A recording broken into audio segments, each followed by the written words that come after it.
Shalom semuanya, baik.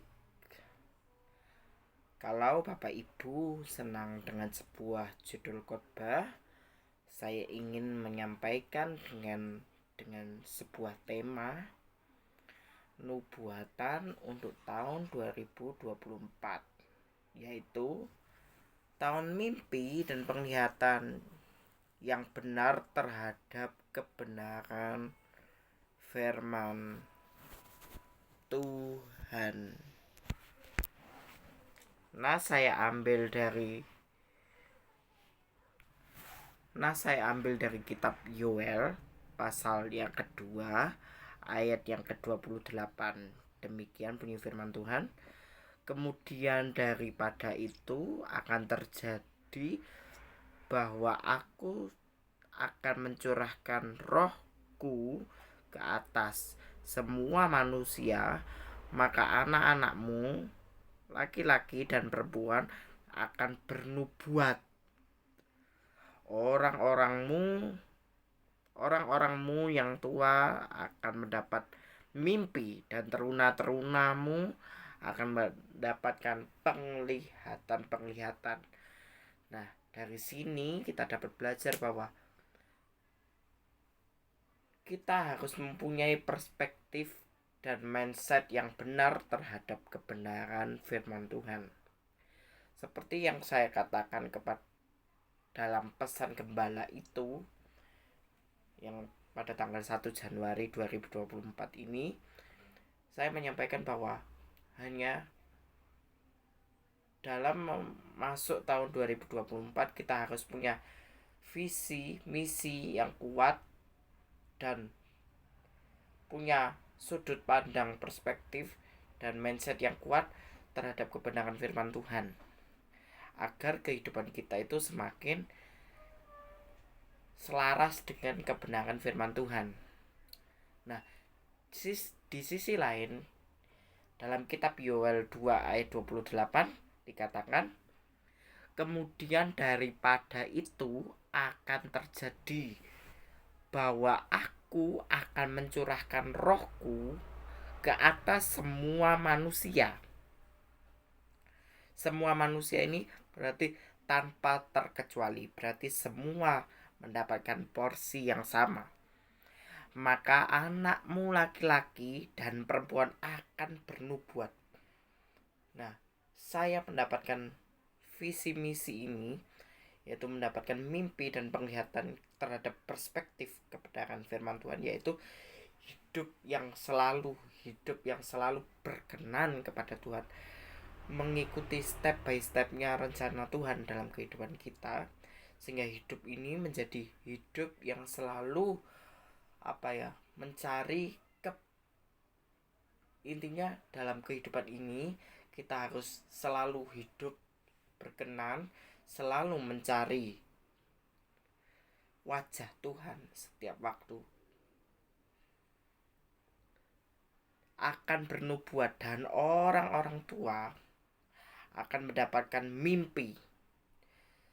Jadi orang muda itu dapat bernubuat dan orang-orang tua itu dapat bermimpi, bahwa kita harus mempunyai visi misi, moto, dan sekaligus rema dan juga mindset dan perspektif yang benar, agar kehidupan kita dalam menjalani tahun 2024 ini harus selaras dengan kebenaran firman Tuhan, hidup yang selalu dituntun oleh Roh Kudus dari sehari ke sehari, agar hidup ini menjadi hidup yang lebih bermakna. Lebih lanjut lagi,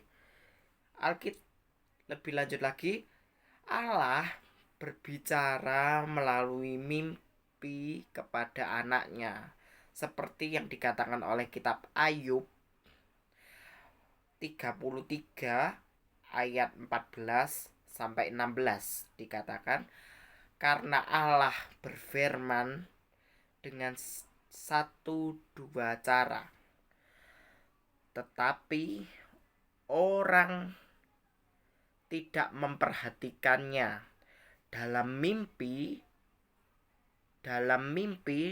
dan dalam penglihatan waktu malam. Bila orang nyenyak tidur nyenyak, bila berbaring di atas tempat tidur, maka ia membuka telinga manusia dan mengejutkan mereka dengan teguran-teguran. Nah, kisah ini kita dapat belajar dari kisahnya Ayub.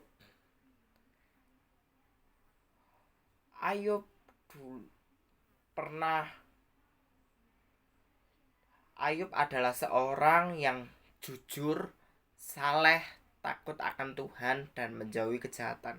Makanya dari 4 prinsip kehidupan Ayub ini kita dapat belajar bahwa hidup itu harus taat dan setia serta jujur terhadap kebenaran firman Tuhan. Maka di masa-masa ini kita dapat bermimpi serta bernubuat agar kehidupan kita di masa yang mendatang ini jauh lebih baik. Bila dituntun oleh Roh Kudus sehari demi sehari, kita mendapatkan wisdom, hikmat dari Tuhan, dan cara pandang kita sesuai dengan kebenaran firman Tuhan, menggunakan kacamatanya Tuhan dalam kehidupan kita. Nah, dari 2 ayat ini kita harus selalu dalam menjalani tahun-tahun ke depan, tahun 2024 khususnya, kita harus mempunyai visi, misi, moto, rema, serta perspektif dan juga mindset yang kuat dalam melakukan semua rencana Allah dalam kehidupan kita. Sebab kita di dalam dunia ini hanya mengejar satu, yaitu menyenangkan hati Tuhan. Itulah kunci utama dalam kehidupan kekristenan kita yang sesungguhnya. Hidup yang selalu menyenangkan hati Bapa. Sebab di dalam 2 Korintus 4 ayat 17 sampai 18. Demikian bunyi firman Tuhan. 2 Korintus 4 ayat 17 sampai 18. Dikatakan ayat yang ke-17 dulu ya. Sebab penderitaan ringan yang sekarang ini mengerjakan bagi kami kemuliaan kekal yang melebihi segala-galanya, jauh lebih besar daripada penderitaan kami. Sebab kami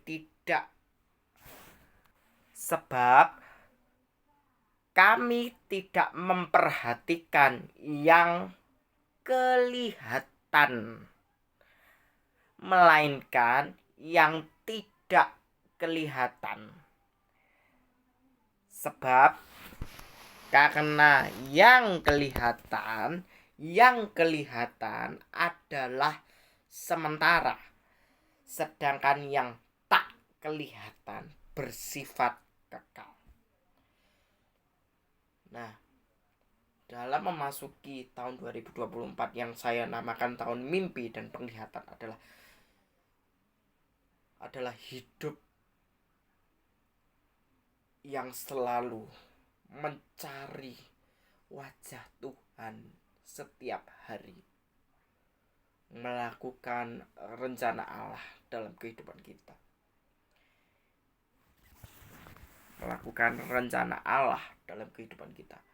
Maka Roh Kudus itu akan selalu menuntun kita sehari demi sehari, selalu terus berubah. dari sehari ke sehari. Visi kita punya tujuan satu dalam hidup ini. Dalam hidup kekristenan ini kita cuma punya satu, yaitu hidup yang selalu menyenangkan hati Bapa. Itulah tujuan utama hidup kekristenan yang sesungguhnya. Dalam kitab Yoel itu, luar biasa. Apalagi di ayat 28 itu, orang tua bermimpi dan orang-orang muda bernubuat, yaitu selalu melakukan kebenaran firman Tuhan dalam kehidupan kita. Berjalanlah bersama Tuhan. Orang tua boleh bermimpi, it's okay, boleh bermimpi. Orang muda boleh bernubuat. Kita semua boleh bermimpi, boleh bernubuat, asalkan selalu melihat konteks yang benar sesuai dengan kebenaran firman Tuhan. Maka kehidupan kekristenan kita akan menjadi hidup yang menjadi dampak yang impactful, yang benar, yang dapat kita terima bagi sesama kita, keluarga kita, bahkan orang-orang yang ada di sekitar kita. Hanya kita punya tujuan satu, hiduplah berkenan kepada Tuhan, taat setia, dan selalu menyenangkan hati Bapa. Inilah renungan atau khotbah online yang dapat saya sampaikan pada kesempatan hari ini. Terima kasih. Dan Tuhan Yesus memberkati kita sekalian. Amin. Amin. Amin.